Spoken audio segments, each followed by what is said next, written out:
데살로니가전서 5장 1절로 7절까지 읽겠습니다. 그러나 형제들아, 그때와 시기에 관해서는 너희에게 쓸 필요가 없으니 이는 주의 날이 밤에 도둑같이 오리라는 것을 너희 자신이 정확히 알고 있기 때문이니라.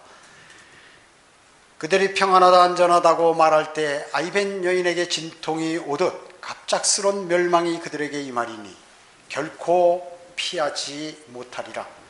그러나 형제들아, 너희는 어두움에 있지 아니하니 그날이 너희를 도둑같이 덮치지 못하리라. 너희는 모두 빛의 자녀들이며 낮의 자녀들이라.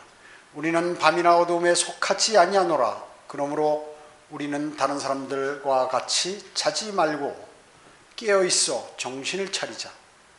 이는 자는 자들은 밤에 자고 술 취하는 자들은 밤에 취하기 때문이라. 이렇게 말씀하셨습니다. 여기로부터 그 밑에까지 한 10절, 11절까지 그리스도의 지상 재림에 관해서 이제 이렇게 말씀하고 있는 것입니다. 그렇기 때문에 데살로니가 전후서는 구원받은 지 얼마 되지 않은 그러한 그리스도인에게 필요한 성경인 것입니다. 왜냐하면 구원받은 그리스도인은 다시 오실 주님을 소망해야 하기 때문에 그렇습니다. 그래야 그 소망을 갖고 이 악한 현 세상에서 모든 어려운 문제들을 주님께 맡기고 그리고 굳건한 믿음으로 살아갈 수 있기 때문에 그렇습니다. 데살로니가 전후서는 그리스도인이 자신의 미래에 대해서 알아야 할 그런 가장 기본적이고 필수적인 그러한 내용들을 담고 있기 때문에 우리는 이 데살로니가 전후서에 관해서 아주 여러 차례 읽고 마음에 새겨서 자기 자신의 지식으로 이렇게 만들어야 할 것입니다. 1절에 보면 그때와 시기에 관해서는 이렇게 말씀하고 있죠. 때, times and seasons. 그러니까 연도와 계절을 이렇게 얘기하는 것이죠. 사도행전 1장 7절에서 너희에게는 그때나 시기를 알게 하신 것이 아니요 아버지께서 자신의 권한에 두셨느니라 이렇게 말씀하셨죠.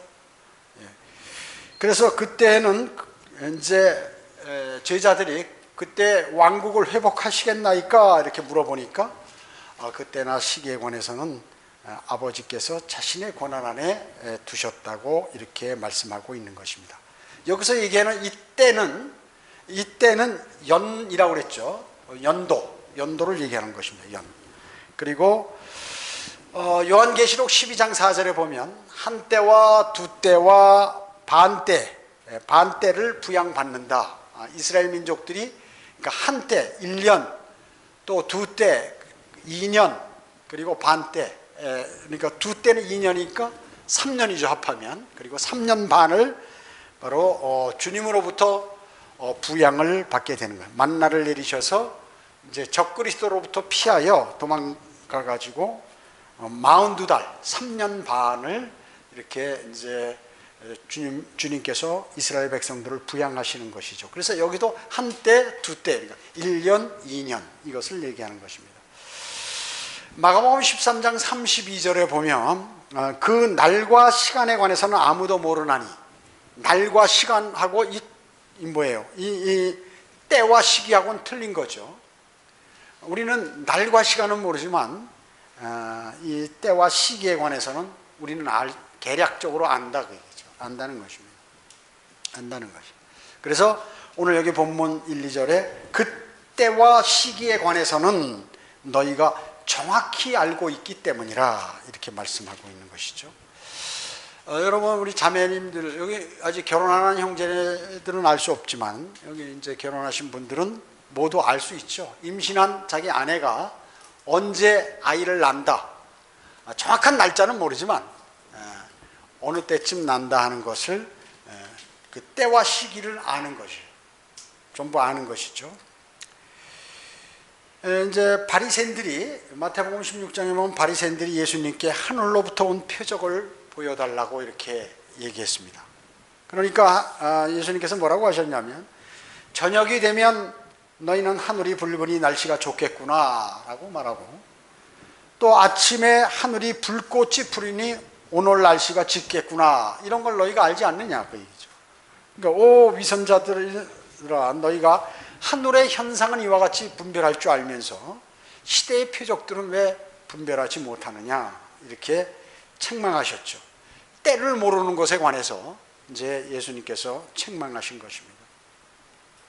여기 2절과 같이 여러분이 곧 오실 주님에 관해서 주의 날이 도둑같이 오리라는 것을 이제 알고 있다는 것이죠. 아, 주님이 오늘 갑자기 오신다. 갑자기 오신다는 것이. 우리가 개략적인 시간, 연도와 계절은 알고 있지만 뭐 이제 갑자기 오시는 것이죠. 갑자기 오시는 것입니다. 유대인은 어떻습니까? 우리와 같이 사계절이 있죠. 유대인은 이 사계절이 있는 지구상에 사계절이 있는 나라들의 사람들이 이 현명한 사람들이 많아요. 왜냐하면 이 더운 지방에 살면 그냥 멋대로 있어도 뭐 옷 같은 것도 필요 없고 먹을 것도 이 들에 나가면 노상 열매들이 있고 하니까 별로 일을 안 한다 그 얘기죠. 그래서 우리나라에 온 사람 저 남쪽에 있는 사람들 남쪽 지방에 사는 사람들 따뜻한 지방에 사는 사람들 일 시켜보면 말이죠 일을 너무 못해. 한국 사람들 일 시키면 아주 일을 잘합니다. 공장에서도 제가 그때 필리핀 우리나라의 최초로 그 필리핀 사람들을 이렇게 우리나라에 이렇게 정식으로 해서 한 10명 공장에서 한번 일을 시켜봤는데 너무나 못해. 그 당시 한국 사람들은 아주 착착착 잘하는데 지금은 이제 그 사람들도 많이 일을 했기 때문에 일을 잘하고 있다고 이렇게 합니다. 이와 같이 유대인도 우리와 같이 사계절이 있어요. 계절이 4개 봄, 여름, 가을, 겨울이 있다는 것이죠. 그리고 그 사람들은 밤은 이제 12시간으로 계산해서 4경점 4등분하는 것이에요. 1경점, 2경점, 3경점, 4경점. 그래서 먼저 이 저녁이라고 얘기하는 1경점은 저녁 6시부터 9시를 얘기하죠. 그리고 2경점인 한밤중이라고 얘기하는 성경이 한밤중이라고 기록되면 이건 9시부터 밤 12시까지를 얘기합니다. 그리고 닭이 울 때, 새벽 닭이 울 때 이때는 이제 12시부터 새벽 3시까지 그리고 아침 하면은 새벽 3시부터 6시까지를 이렇게 얘기하는 것입니다. 그것이 바로 주님께서 오실 시간이 저녁일는지 밤중일는지 닭이 울 때인지 아니면 아침일는지 알 수가 없다는 거죠. 마가복음 13장 35절에서 이렇게 말씀하고 있는 것입니다. 여기 4절에 보면 여러분은 그날이 여러분을 도둑같이 덮치지 못한다는 것을 안다고 했습니다. 여러분 그렇게 알죠? 도둑이 오는지 여러분은 알고 있다는 것이에요. 아, 도둑이 반드시 온다. 이제 곧 올 때가 되었다 하는 것을 안다는 것이죠. 주님께서 재림하시는 시간을 우리가 성경에서 이렇게 보면 주로 아침이라고 이렇게 얘기합니다. 아침, 새벽 3시로부터 6시. 그걸 어떻게 알 수 있냐면 마태복음 14장 25절에 보면 밤 제4경에 예수께서 바다 위를 걸어서 이렇게 제자들에게 오시는 장면이 나옵니다. 바다. 그러니까 베드로가 제자들이 그것을 보고 유령이다 이러잖아요. 유령이다. 그러니까 베드로 보니까 이제 나중에 주님이라는 거죠. 주님이니까 베드로 보고 이제 저도 이렇게 걷게 해달라니까 오라 그러니까 베드로가 무리를 걸어버리죠. 그런데 바다를 보고 있다가 이제 의심하면서 파도를 보고 겁을 먹으니까 그냥 빠지는 것입니다. 빠져서 주님께서 이렇게 다시 건져주시는 장면이 나옵니다. 그때 밤 제4경에 주님께서 바다 위를 걸어서 오셨다고 이렇게 얘기해요. 바다 하면 우리가 깊음을 생각하게 되죠. 둘째 하늘과 셋째 하늘 사이에 거대한 물층, 태평양보다도 30억 배 많은 그러한 거대한 물층인데 그 셋째 하늘 쪽에서 보면 하나님이 계신 곳에서 보면 이렇게 아주 그 유리바다처럼 표면이 절대 영도로 쫙 얼어 있다는 것이죠. 얼어 있는 그 밑에는 물이 있어요. 거기에 머리 7 달린 용이 그 아래 이렇게 막 헤엄치고 다니는. 자, 그래서 바로 이 표면이 이렇게 얼어 있는 그러한 곳, 그 물층을 얘기하는 거죠. 그 물층을 건너서 통과해서 이 세상에 오신다는 것이죠. 그래서 성경에 사람들을 물고기로 많이 비유하죠. 셋째 하늘에서 보면 물이 보이고 그 물 아래 왔다 갔다 하는 사람들이 보이니까 이게 마치 물고기 같이 보이는 것입니다. 그래서 사람을 낚는 어부가 되라, 주님께서 이렇게 말씀하신 것이죠. 그뿐만 아니라 구약 하박국 3장 15절에 보면 주께서 주의 말들을 타시고 바다 곧 물무더기를 통과하셨나이다. 하박국 3장 15절에 나오죠. 예. 주님께서 유니콘 100마를 하얀 흰말을 타시고 이 물무더기를 건너서 바다 곧 물무더기를 통과해서 이 땅에 재림하시는 모습입니다. 우리도 주님의 뒤를 따라서 이제 들림받은 다음에 이 땅의 대환란이 끝나고 나서 주님이 선두에 서시고 우리도 흰말을 타고 예수 그리스도의 뒤를 따라서 이 땅으로 다시 내려오게 됩니다. 그래서 주님께서 이 땅에서 1000년간을 통치하시고 여러분도 주님께서 할당해 주시는 그 땅에서 몇 개 도시들을 여러분들이 담당해서 통치한다고 성경은 기록하고 있는 것입니다. 이것을 세상의 많은 사람들은 영적으로 해석하는 것입니다. 영적으로. 그렇기 때문에 소망이 없어요. 소망이 없어요. 자, 그래서 주님은 베드로후서 3장 8절에 하루가 1000년 같고 1000년이 하루 같은 이 사실을 잊지 말라고 말씀하셨는데, 주님의 7체계, 주님은 7주기로 일하시죠. 그래서 7일 하면 마지막 7번째 해당하는 그 1000년, 그것을 우리가 인류 역사 7000년으로 이렇게 간주했을 때 이제 곧 AD 2000년경, 그러니까 이미 주님이 이 땅에 오시기 전에 4000년이 지났죠. 창조로부터, 재창조로부터 아담과 이브를 하시고 이 땅을 재창조하신 뒤로부터 4000년 지난 뒤에 주님께서 예수님께서 이 땅에 오셨고 그로부터 지금 2000년이 조금 더 넘게 흘렀습니다.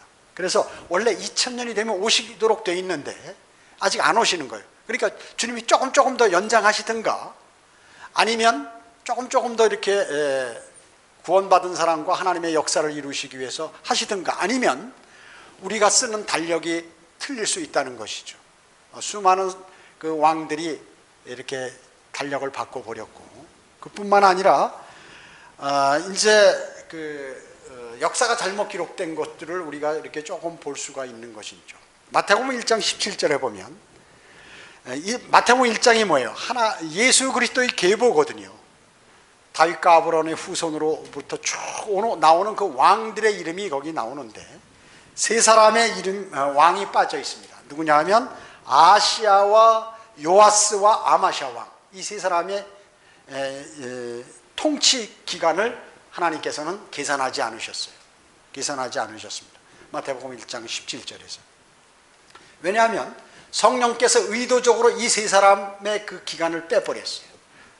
왜냐하면 그 여호사밧, 그러니까 아시아의 아버지, 의붓 아버지인 여호사밧이 있었는데 이 사람은 원래 유다 왕이죠. 여호사밧은 유다 왕입니다. 그런데 이 사람을 역대하 21장에 보면 이스라엘의 왕이라고도 하는 거예요. 그래서 사람들이 혼돈을 하는 겁니다. 왜냐하면 이 여호사밧 왕은 누구냐 하면 이제 그 누구하고 결혼했냐면 북왕국 이스라엘이죠. 북왕국 이스라엘 오므리의 딸이고 그리고 아방의 누이인 아달랴라는 여인과 결혼했어요. 그러니까 북왕국 이스라엘 왕의 딸하고 결혼을 하게 되었다는 것이죠. 오므리의 딸 아달랴와 결혼하게 되었어요. 그런데 이 아달랴라는 여인이 이 유다 왕 아시아하고 결혼하기 전에 그 아들이 하나 있었어요. 아들이 하나 있었다. 22살 된 아들이 그때 있었다. 그런데 이제 그 아들을 데리고 와서 이제 그 여호사밧 왕하고 이렇게 결혼한 거죠. 그래서 아시아는 뭐냐면 그 여호사밧이 낳지는 않았지만 호족상 아들이 돼버린 거예요. 의붓 아들이 돼버린 것이죠. 그렇기 때문에 하나님께서 이 아시아 왕과 그 아들 요아스와 또 그의 아들 아마샤, 이 세 사람을 거기서 그냥 빼버린 거예요. 왜냐하면 이 누구한테 낳는지 모르는 거예요.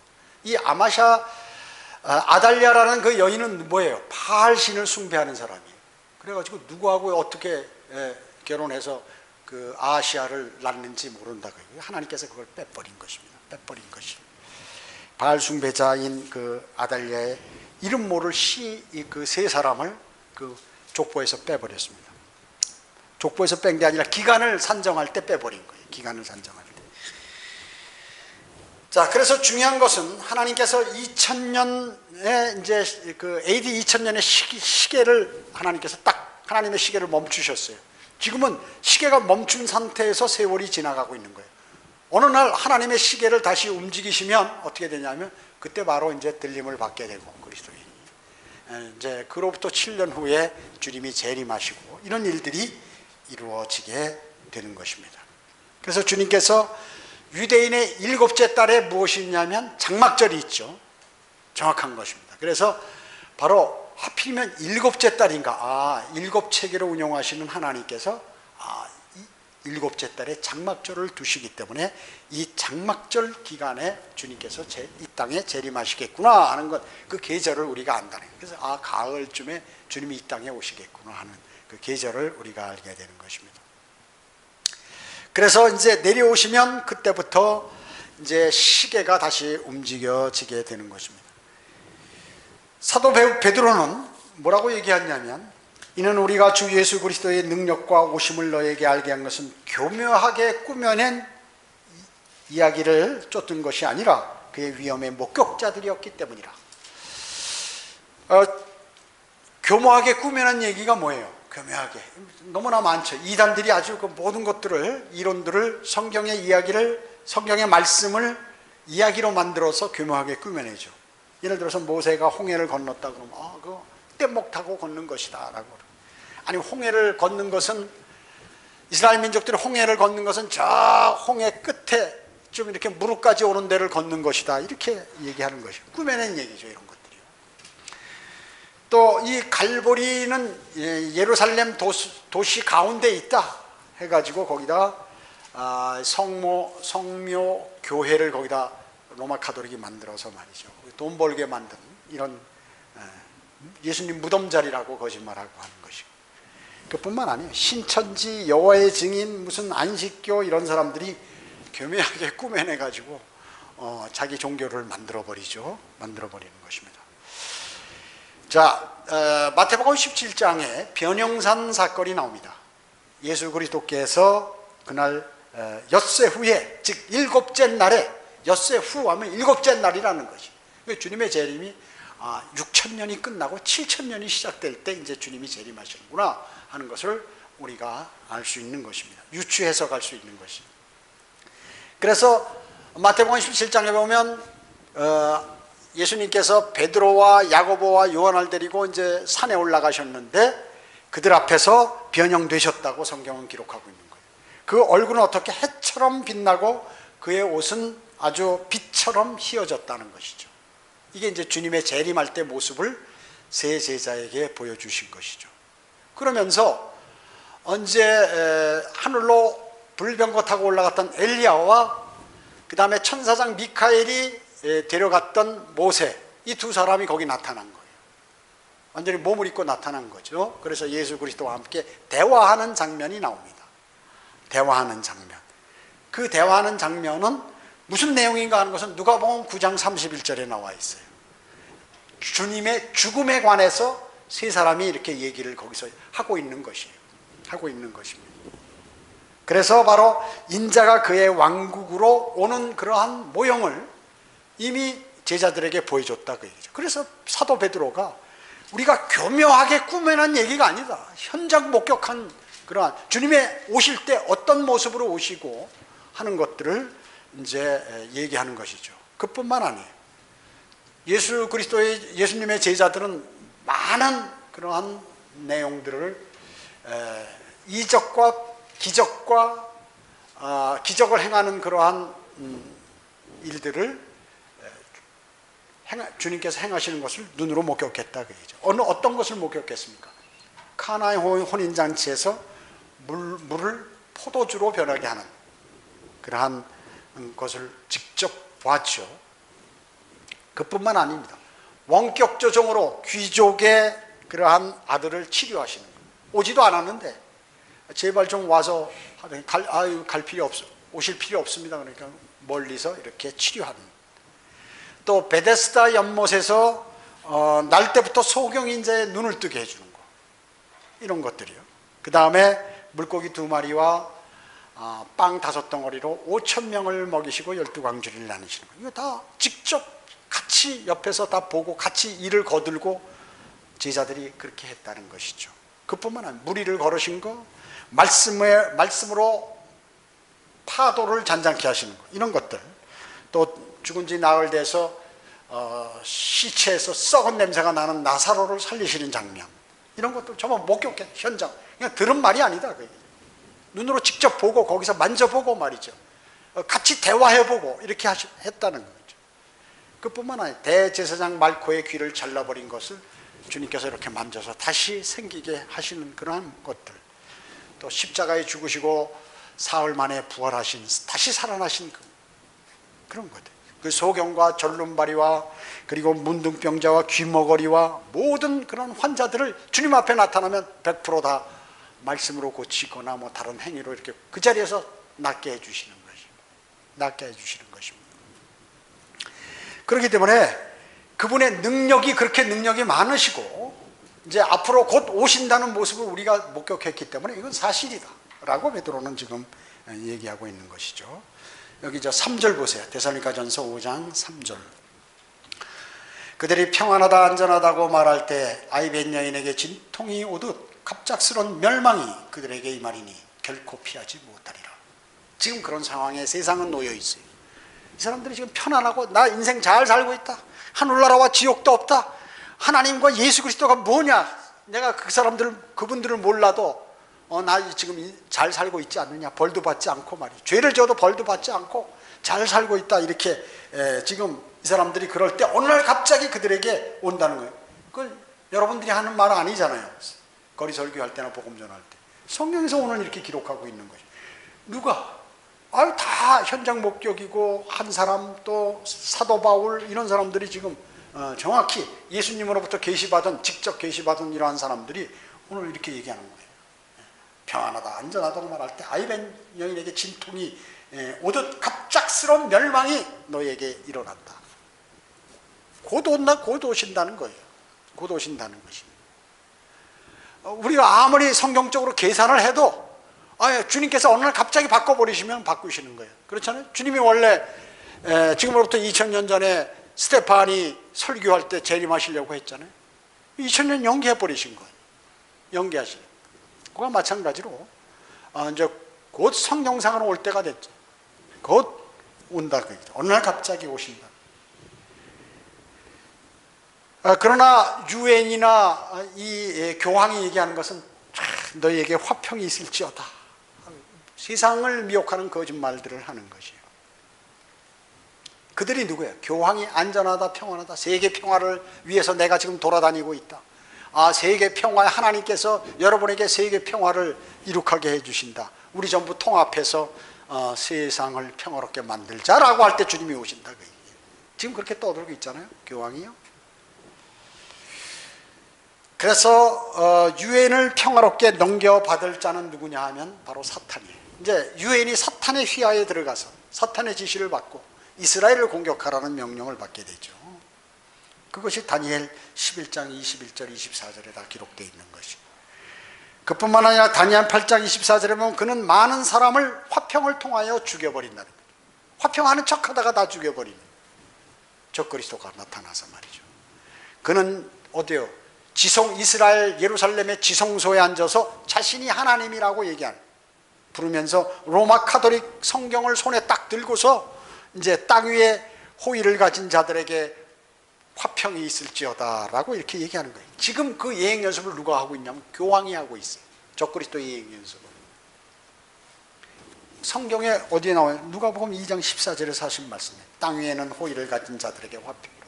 예수 그리스도가 이 땅에 오실 때 그 말을 말이죠. 적그리스도가 와서 자기가 그 말을 하는 거예요. 내가 그리스도다 하고 가짜 그리스도가 나타나서 내가 바로 성경에서 예언된 메시아고 그리스도다라고 이렇게 얘기하는 것입니다. 그러면 갑작스러운 멸망이 오겠다고 성경은 기록하며 어디에? 요엘서 2장에 시편 63편에 에레미야 25장 곳곳에서 마태복음 24장 요한계시록 14장 요한계시록 19장 곳곳에서 갑작스러운 멸망이 임한다고 경고하고 있는데 이 세상교회 목사들은 그런 얘기 전혀 안 하는 거예요. 잘 나가고 있습니다. 우리 주님께서 여러분에게 화평을 주실 것입니다. 하나님께서는 여러분을 사랑하십니다. 여러분을 좋은 데로 인도하실 것입니다.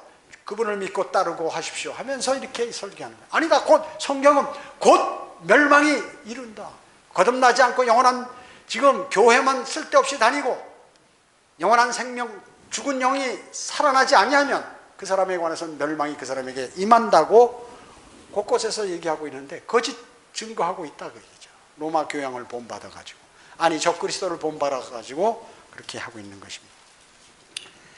여기 5절 보시기 바랍니다. 너희는 모두 빛의 자녀들이며 낮의 자녀들이라. 우리는 밤이나 어둠에 속하지 아니하노라. 그 사람들하고 틀려요. 여러분은 뭐 빛의 자녀, 여러분은 빛의 자녀기. 여러분 어둠에 속한 사람이 아니다 그 얘기죠. 어둠은 뭐예요? 마귀가 관장하고 있는 그러한 것이 어둠이에요. 빛은 누가 관장하십니까? 하나님. 근데 그 빛을 사탄이 말이죠. 거짓으로 자기가 빛의 천사로 가장을 해가지고 나타나는 거예요. 그래서 뭐 기도원 같은 데 가면 빛 봤다 뭐 은사주의들 자기는 빛을 봤다고 이래가지고 말이죠. 그게 마귀가 주는 빛이거든요. 그 빛은 주님이 주는 빛이 아니에요. 마귀가 주는 빛이죠. 그래서 마태복음 13장 43절에 보면 그때 의인들이 자기 아버지의 왕국에서 해처럼 빛나리라 이렇게 말씀하고 있는 것입니다. 말라기 4장에도 의의 태양이신 그분께서 이제 여러분 안에 밝게 비춘 그러한 사람들은 빛의 직분을 감당하는 사람들, 빛을 발산하는 사람들이라. 빛을 발산하는 사람.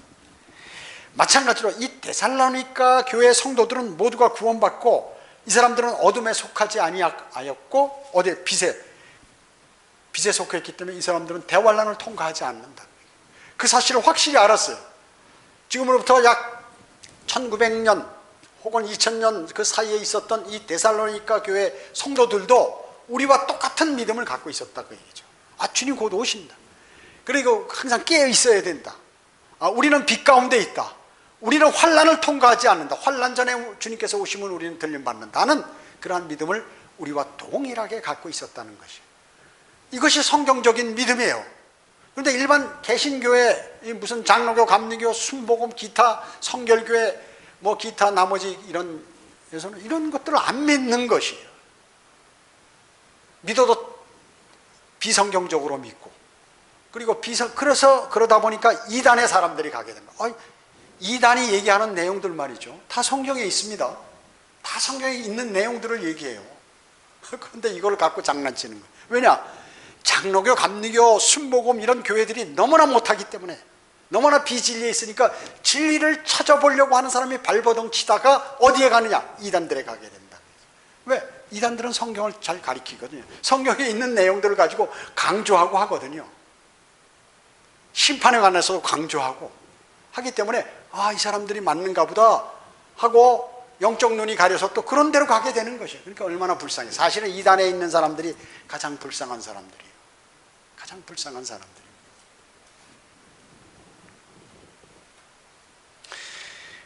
요 5절에 보면 우리는 밤이나 어둠에 속하지 아니하노라 이렇게. 왜? 우리는 세상의 빛을 소유했기 때문에 그렇습니다. 세상의 빛이신 주 예수 그리스도가 우리 안에 영으로 들어와 계시기 때문에 그런 것입니다. 그분이 빛 가운데 계신 것 같이 빛 가운데 우리가 행할 수 있기 때문이라고 요한일서 5장 7절에서 요한일서 1장 5절로 7절에서 말씀하고 계신 것이에요. 빛 가운데 그분이 계신 것 같이 우리도 그렇다 그 얘기죠. 그렇게 행할 수 있다는 것이에요. 또 시편 119편 105절에는 주의 말씀은 내 발의 등불이요 내 길의 빛이니이다 라고 하죠. 자, 이 시대는 뭐예요? 밤이에요. 밤. 곧 아침이 온다 그 얘기죠. 아침이 이제 곧 다 됐는데 이제 밤이긴 밤인데 3시에서 6시 그것도 6시에 지금 다 왔다 그 얘기죠. 6시에 곧 이제 해가 뜬다 그 얘기죠. 의의 태양이신 그분께서 나타나신다 그 얘기입니다. 여기 6절에 보면 그러므로 우리는 다른 사람들과 같이 자지 말고 깨어있어 정신을 차리자. 세상 사람처럼 자면 안 된다고 얘기죠. 그리스도인이 깨어있어야죠. 여기서 잔다는 것은 뭐예요? 세 종류의 잠이 있죠. 세 종류. 육신적인 잠, 육체적인 잠, 또 육체적인 잠, 또 영적인 잠, 그 다음에 실제적으로 죽는 것. 이 세 가지를 성경에서 다 잠이라고 얘기합니다. 잠이라고요. 우리 여기 어떻습니까? 우리나라 전 세계, 우리나라뿐만 아니에요. 전 세계 도시에 가면요, 밤이면 술바다예요. 술바다. 그래서 밤에 여기 쭉 이렇게 차를 타고 한번 돌아보면 말이죠, 싸우는 사람, 막 웃는 사람, 헛소리 하는 사람, 별의별 사람 전부 정신들이 돌아가지고 말이죠, 음식점마다 꽉 차 있는데 거기는 술병이 다 놓여 있어요. 밤에 음식 먹는 사람 쳐놓고 술 안 먹는 사람이 거의 없습니다. 거의 없어요. 아주 극소수 사람만 밥 먹어서 술 못 먹고 먹을 줄 모르고 밥 먹을 시간이 됐는데 밥 해줄 사람 없으면 식당에 와서 먹는 그 사람들 제외하고는 전부 그 자리에 술이 있는 거예요. 남자 여자 가리지 않고 말이죠. 이게 우리나라만 그런 거예요? 모든 도시가 그래서. 이 도시는 누가 만든 거예요? 사탄이 만든 거거든요. 그러니까 각 나라 도시에 가면 그 사람들은 도시를 찾아서 세계 여행을 전부 떠나는 거예요. 그래서 이 도시들이 전부 밤에 술 취해요. 그래서 술 취하는 자들은 밤에 취한다. 그러나 여러분 어떻다고요? 여기 8절에 보면 그러나 우리는 낮에 속하니 정신을 차리고 믿음과 사랑의 흉배를 붙이고 구원의 소망인 투구를 쓰자. 투구를 쓰자. 우리는 어디요? 낮에 속합니다. 낮은 뭐예요? 태양을 얘기하죠.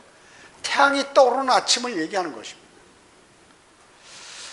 성경은 이때 의인들이 어떻다고요? 해처럼 빛난다고 마태복음 13장 43절에서 말씀하고, 해처럼 빛. 여러분이 이제 주님이 오시면 여러분이 해처럼 빛난다. 그 태양, sun, the sun이죠. 그러니까 이거를 차력사들이 말이죠, 최면술사들이 뭐 레드선 해가지고 사용해서 석탄을 이용해서 하는 거죠. 그 태양은 하나님의 아들이므로 태양이 떠오르면 주님과 함께 한 성도들은 의롭다고 일컬음을 받게 되는 거예요. 그래서 여러분은 의인이 통치하게 되시는 것이죠. 왜냐? 지상 재림 때 성도들은 모두 죄 없이 완전하게 나타날 것이기 때문에 그렇습니다. 우리의 죄가 언제 제거되나요? 이제 물론 들림을 받을 때 변모가 되지만 들림 받아서 어디에서 이것이 정결케 되나요? 그리스도의 심판석에 불을 통과할 때 이제 완전히 거기서 마지막 다 제거가 돼버려요. 그래서 재림할 때, 주님과 함께 재림할 때는 완전히 의로운 상태에서, 주님과 동일하게 의로운 상태에서 이 땅에 내려오게 되는 것이죠. 이미 그리스도의 심판석을 한번 거치면 불로 통과해서 이건 잘못되고 잘되고 한 걸 확실하게 구분해서 주님께서 알려주시고 완전히 죄들이 거기서 완벽한 구속이 거기서 이루어지는 것이. 그래가지고 이제 이 땅에 내려오면서 완벽한 상태로 주님과 통치하게 되는 것이, 왕 같은 제사장으로 통치하게 되는 것입니다. 그렇기 때문에 흉배 투구를 여기서 그래, 믿음의 8절에 보면 그러나 우리는 나의 속에 정신을 차리고 믿음과 사랑의 흉배를 붙이고 구원의 소망인 투구를 쓰자. 여기 흉배와 투구가 나오는데 에베소서 나오는 거하고 좀 틀리죠. 여기서 얘기하는 흉배는 믿음입니다. 근데 에베소서에는 방패라고 하죠. 방패. 투구는 에베소서에는 구원이에요. 구원의 투구를 쓰자 했는데 여기서는 뭐예요? 우리 몸의 구원, 몸의 구원을, 다가올 몸의 구원을 얘기하는 거죠. 자, 그래서 이제 여기서 이렇게 진노는 지상 재림을 알리는 것이죠. 또 유엔에 가입한 모든, 또 교황을 따랐던 모든 이러한 사람들, 이제 그 사람들은 불맛을 보게 되는, 불이 어떻다는, 불이 얼마나 고통스럽다는 것을 이제 경험하게 된다고 스가랴 3장 8절에서 말씀하고 계시는 것입니다. 그래서 로마서 5장 9절에 그러므로 이제 그의 피로 의롭게 되었으니 더욱더 우리가 그를 통하여 진노로부터 구원받게 되리라. 주님의 피로 의롭게 되었지만 이제 주님이 오시면 이제 완벽하게 죄의 임재로부터 완벽한 구원을 받게 되는 것이죠. 완벽한 구원을 받게 되는 것입니다. 여기 5장 10절 11절 보세요. 주께서 우리를 위하여 죽으심은, 왜 주님께서 우리를 위해서 죽으셨나? 우리가 깨든지 자든지 주와 함께 살게 하려 하시려는 것이라. 주님이 십자가에 달리신 것은 여러분이 자나 깨나 주님과 함께 사는 것이에요. 주님과 함께 산다는 것은 뭐예요? 주님하고 늘 교제한다는 것이죠. 말씀을 읽으면 주님께서 우리에게 말씀하시는 것이고, 주님께 기도드리면 우리가 주님께 필요한 것들을 주님께 말씀하는 거예요. 대화가 되는 거죠. 이게 대화가 되는 것입니다. 그랬을 때 이제 늘 우리는 주님과 함께 있는 것입니다. 그것이 축복이라는 것이죠. 그래서 축복의 의미가 뭐예요? 그것은 우리가 주님과 함께 산다는 것이에요. 주님과 함께 산다는 것이죠. 이로써 잠들 수 있는 몸과 잠들지 않는 혼의 차이를 확실히 알 수 있다. 잠들 수 있는 몸과 잠들지 않는 혼의 차이를 알 수 있는. 그래서 죽어도 그와 함께 살기 때문에 그렇습니다.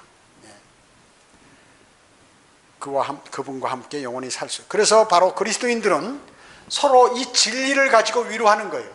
그리스도인이라고 성경 다 아는 거 아니잖아요.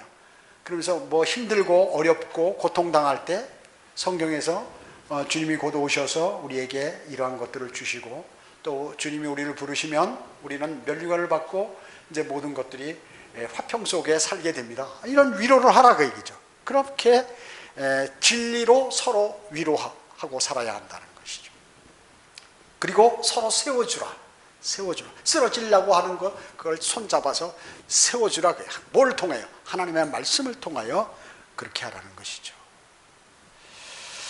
그러나 현대 기독교 학자들이나 목사들이나 신부들은 말이죠, 이제 휴거 직전에 전부 이 사람들은 지금 어떤 행동을 하고 있느냐 하면, 주님의 교회 문을 닫아버리고 말이죠. 문을 잠궈버렸어요. 그리고 주님을 밖으로 몰아내고 말이죠.